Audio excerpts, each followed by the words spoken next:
This episode is brought to you by Hulu, presenting Legacy, the true story of the LA Lakers. From the backboard to the front office, Legacy captures the remarkable rise and unprecedented success of one of the most iconic franchises in professional sports. Featuring new revealing interviews from players, coaches, and execs, this 10-part documentary series chronicles this extraordinary story from the inside. Watch Legacy, the true story of the LA Lakers, now only on Hulu. Only one sale away from the Shopify 1000 Club. Is that a thing? Wow, Mom! Have a cookie. I'll take one.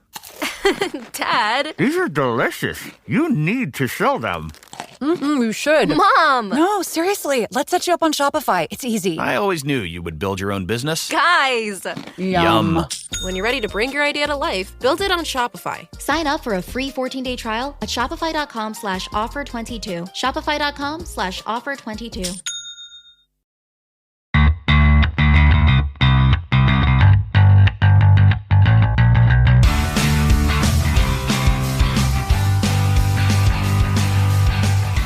Welcome to Rams Up, a Los Angeles Rams podcast. We are a proud member of the Pigskin Podcast Network. We cover other SoCal sports news of interest, but we're mostly about your Los Angeles Rams. I'm your host, Mark. Let's get to it.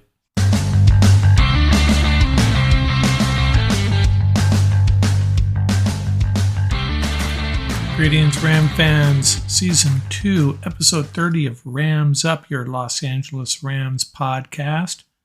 Rams beat the Chargers 29-22 Saturday night at SoFi. A couple of things Ram fans can really be excited about coming out of that game. Dropped a recap on our YouTube channel right after the game. I'll probably be following that pattern through the preseason. We'll get a recap of the game dropped on our YouTube channel soon after the game, followed by our regular pod drop on Monday morning. That's what we're doing this week. We'll probably do that next week as well. So this episode, we will have a more thorough recap of the game. And then we'll have a Fearsome 4 segment, 4 things we learned from the game, 4 questions we still have. And then we're going to wrap up this episode with a Mauling the Media segment, going after the big boys. And before we dive into this episode, I wanted to throw out another Mauling the Media bit right here. I'm not going to spend a lot of time on it, but did you catch Mike Florio? He's upset that the Rams gave McVay a contract, although they sort of kind of denied it for several months. Apparently, McVay got his new contract in the spring, and Florio, Pro Football Talk anyways, posted on Twitter, they should give the Rams another Lombardi for their ability to so casually and nonchalantly tell lies.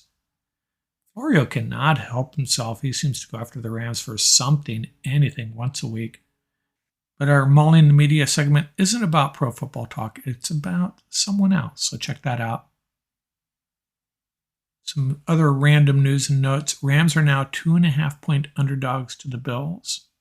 So money going on the Bills in that opener. If that gets to 3, which I doubt it will, that would be a great spot to lay some money on the Rams home opener. McVay 5-0 on opening day.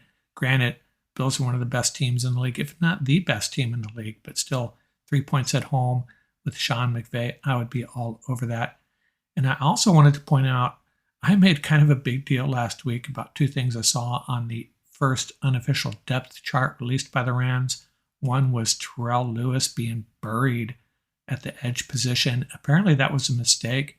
They now have him joined at the hip with Justin Hollins opposite of Leonard Floyd.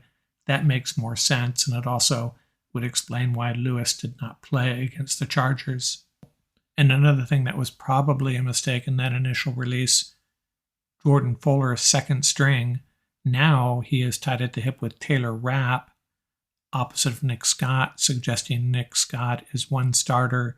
The other starter will be either Fuller or Rapp. Get through some random NFL news, and I'm going to focus on our divisional rivals here. 3 bullets I wanted to share with you. Danny Gray, the wide receiver drafted by the 49ers, could be a formidable weapon for them. He only had 1 catch, but it was for 76 yards. He's a guy that can obviously stretch the field for the Niners. Good stuff. Well, bad stuff if you're a Ram fan, but Just one game, though, one catch, but he certainly looks like a weapon. Another 49er rookie defensive end, Drake Jackson, hurt his shoulder. I don't think it's serious. We'll have to keep an eye on that. And the Seattle quarterback competition, pretty much dead even between Geno Smith and Drew Lock after one preseason game, at least statistically, although it was Lock's late fumble that led to the Steelers' game-winning drive. And one other note on injuries, Bobby Brown. I talk about him a little bit later on, probably in a couple spots actually. And the latest word I had that supersedes anything I say later in this podcast is that they do not think it's serious. Crossing their fingers, it's not a big injury. He'll be suspended, of course, for the first 6 weeks, but it does not appear at this point that that ankle injury is going to be serious enough to prevent him from returning in week 7. That's the early view on that. Could change. Let's hope for the best when it comes to Bobby Brown, because I think we're going to need him in that defensive line rotation. And how about those Dodgers? I told you all that they were in trouble about 3 or 4 weeks ago with Muncy, Bellinger, and Turner stinking up the joint. Well, they've turned it around just a little bit, haven't they? Looking like the team of the century at this point. Go Dodgers. We'll be back in a second for more on that Ram-Charger game.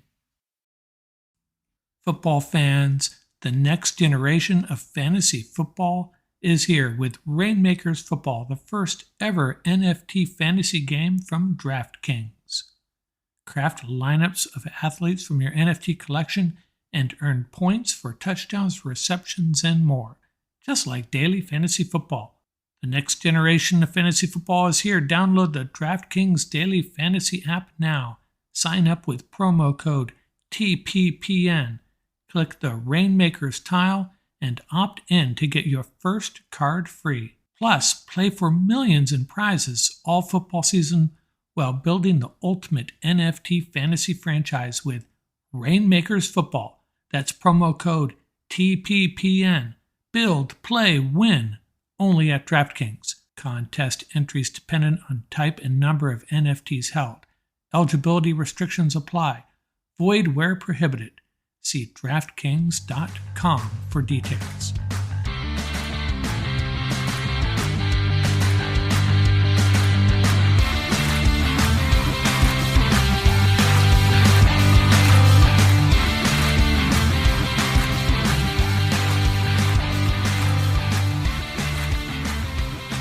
So what are my takeaways from the Ram-Charger game? I'm going to regurgitate what I shared on the YouTube channel for the most part. Try to add a little more context if I can. But obviously, we are all super excited about this Lance McCutcheon dude. Where did he come from? I have not heard a peep about this guy since June. And now we hear before the game, hey, they're really excited about this Lance McCutcheon dude. And sure enough, he goes off 5 catches for 87 yards, 2 touchdowns, plus a 2-point conversion. It seemed like a lot more than that. My special assistant texted me and said, hey, this reminds me of Victor Cruz's coming out party in 2010. Victor's stats were even more inflated than Lance's, but still, same idea. Who the heck is this guy? Oh, he's a 6'3", 202-pound undrafted rookie out of Montana State, the same school as Daniel Hardy. And by the way, assuming both these guys make the team, we'll have more Montana State alumni than we do Alabama alumni. Let that sink in. But McCutcheon appears to have everything, all the skills that you want in an NFL wide receiver. He's got size, as I said, 6'3", 202. He's got speed. He's got great hands. We saw that against the Chargers.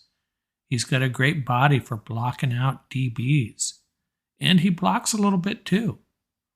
And he's a pretty good route runner. We saw that on the 2-point conversion. That was quite a route. That reminded me of a Cooper Kupp route, to be honest with you. So if Lance has been taken under Cooper Kupp's wing, I want to see more of that. They're headed in the right direction with Lance McCutcheon. And what does this mean for Jacob Harris? he's probably itching to get back on the field because it's a crowded room at wide receiver.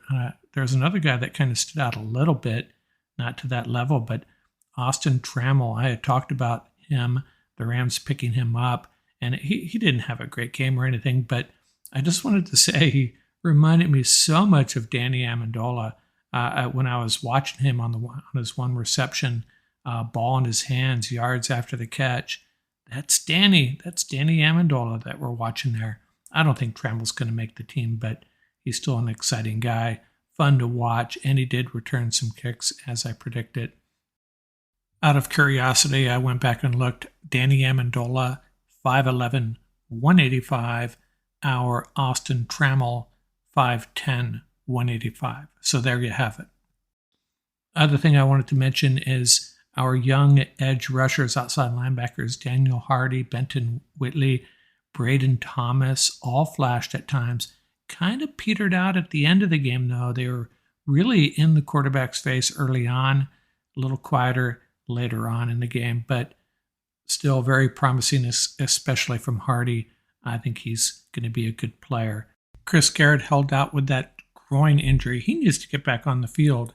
He's got some competition for those roster spots. Now, Bobby Brown, when I heard he was suspended for the first 6 games, I wasn't too terribly upset because I didn't really know what his role was going to be. He hardly played last year.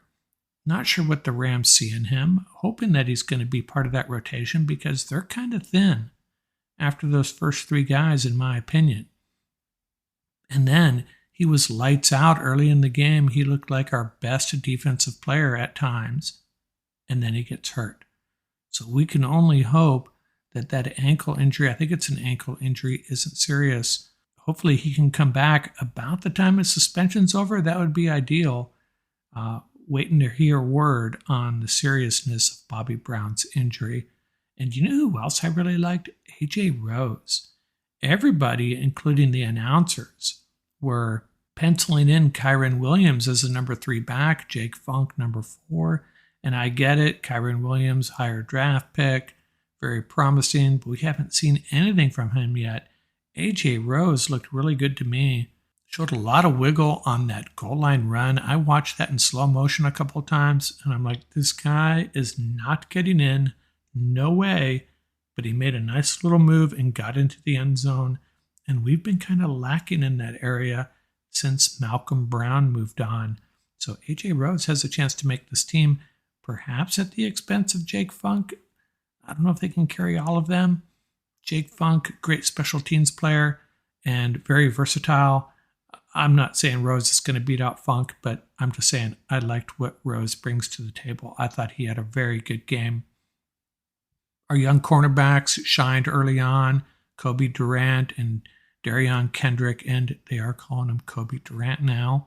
So I guess that's a done deal. No more Kobe Durant. And Grant Haley actually had a great second half. Ended up leading the team in tackles. And if you heard Sean McVay on the mic there, he called out Grant Haley a couple times, so he liked what he was seeing. Overall, disappointed in the offensive line. McVay called out A.J. Jackson for having a good game. I have to go back and look. Logan Bruss, I didn't think performed well. First game out of the gate, cut him some slack. And Cameron Dicker had all the kicking duties, punting, kickoffs, extra points. There were no field goal attempts. I'm not sure what that means. If I were to guess, I would say Riley Dixon has the job wrapped up, but not sure on that. Maybe the Rams are just giving Dicker an opportunity to audition for other teams.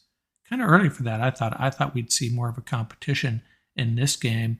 Maybe first half Dicker, second half Dixon, but we'll see. Be interesting to see what pans out in that department, assuming neither of these guys are included in the 5 cuts forthcoming Tuesday. And I wanted to talk about Bryce Perkins, and I'm going to be in the minority here. I know he's exciting. We love his speed. We love his ability to extend plays, dodge linebackers, produce on off-schedule plays. But that's not what I want to see from this guy at this point. I want to see him drop back and get rid of the ball, hit receivers, in small windows, moved the chains with his arm instead of his legs. Hey, maybe that's just me, but that's sort of what I want to see. We all know what he can do with his legs. He needs to start winning with his arm. But I will admit, if he's a guy coming off the bench to replace Matthew Stafford, God forbid, that's a different cup of tea for the defense to deal with. But I'd feel much better about Perkins if he demonstrated that he could consistently complete throws to a bunch of receivers. He was 10 for 17 for 133 yards and 2 touchdowns. You take away those throws to McCutcheon, and a couple of those plays, that was all McCutcheon in my opinion. 5 for 12 for 40-some yards and no touchdowns. So I'm still in Bryce Perkins' camp. Just want to see a little bit more with his arm and less with his legs. That'll only help his development. Remember the one play where Perkins extended it up the sideline, dodged a couple of linebackers? It was a brilliant play, turned a sack into a 15, 17-yard gain, and the announcers went crazy. That's what we want to see from Bryce Perkins. I beg to disagree. That's not what I want to see from him at this point. He had a handful of good plays in the pocket. Not enough for me, though. He had a couple of really poor throws. The one interception, he got bailed out on that by the pass interference. A couple of others. And we kind of gloss over that because we get so excited about how he plays outside of the pocket. But man, gotta admit, super exciting. Type of guy I hate to have to see my team defend when a guy like that rolls in as the backup quarterback.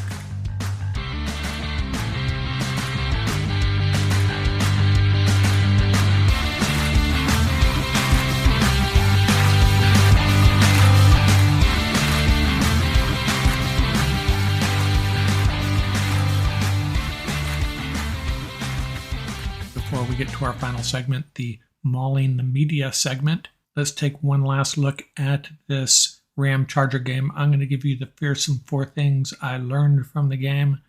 I'm going to tell you the fearsome 4 questions that I still need answered, and I'm going to take my guess at the 5 cuts that are expected in the next couple of days. First, the fearsome 4 things that I learned.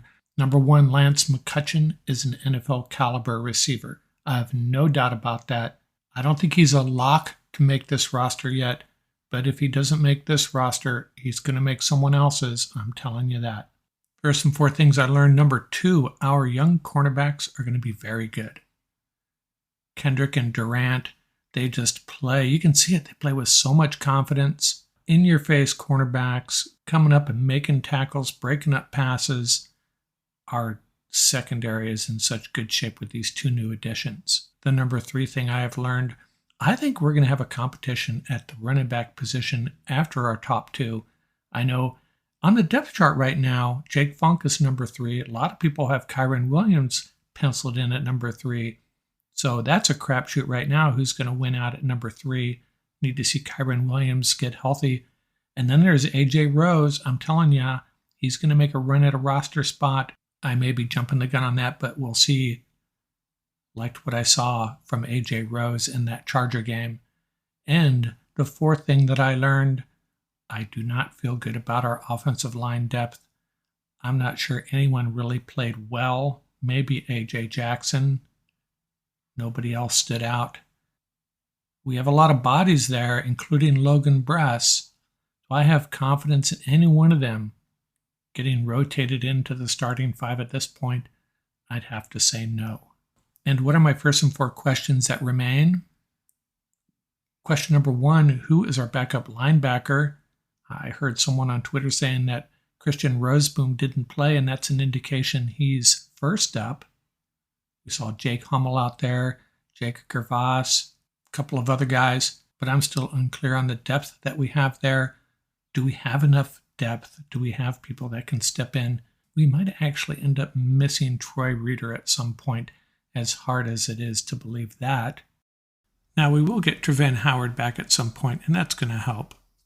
Question number 2, is Logan Bress the answer? Not a promising start. First game out of the gate. I know, pump the brakes on calling him a bust. He could end up being very, very good. But you have to admit there's a question there. And question number 3. Is Bryce Perkins the third string quarterback? Does he have a shot at unseating John Wolford as the number 2 quarterback? And I think the answer to that is no. I think Wolford is a better quarterback for McVay's system, but I think there's plenty of people that have the opposite opinion. We may find out more next week. I'm throwing this question out for the community. I think I know the answer, but I have a feeling a lot of people are asking this question this morning. And question number 4. How many wide receivers can we carry? I mean, it's a great problem to have, but Cooper Kupp, Allen Robinson, Van Jefferson, Ben Skowronek, Tutu Atwell, pencil them in on the roster. And then we got 3 more guys. Brandon Powell, did he not play because of his knee or because he has already made the team as a returner? Then we have Lance McCutcheon, who looked like I already touched on this, looks like an NFL caliber wide receiver. And then there's Jacob Harris. That's 8 guys. 8 guys, can't see them carrying all 8. How many can they carry? Which ones of these guys can contribute on special teams? Can Lance McCutcheon contribute on special teams? We'll have to see. And I'm going to take my shot at the 5 guys that are going to get cut. Hopefully their moms aren't listening. I think a cornerback's going to get cut, and I think it's going to be Cesar Dancy Williams. I think the inside linebacker Anthony Hines will be cut. Offensive lineman Adrian Ely, wide receiver Warren Jackson, and tight end Jared Pinkney. Now those are just guesses. I could go 0 for 5 here. None of these 5 are going to make the final roster. Feel pretty confident about that. 5 guys got to go, and these are the guys I'll roll with. We'll see how I did. Hopefully, for their sake, I'm wrong. Of course, that means someone else is getting cut. We'll be back in a second for our Mauling the Media segment, going after the big boys. They're never going to be the same after hearing this.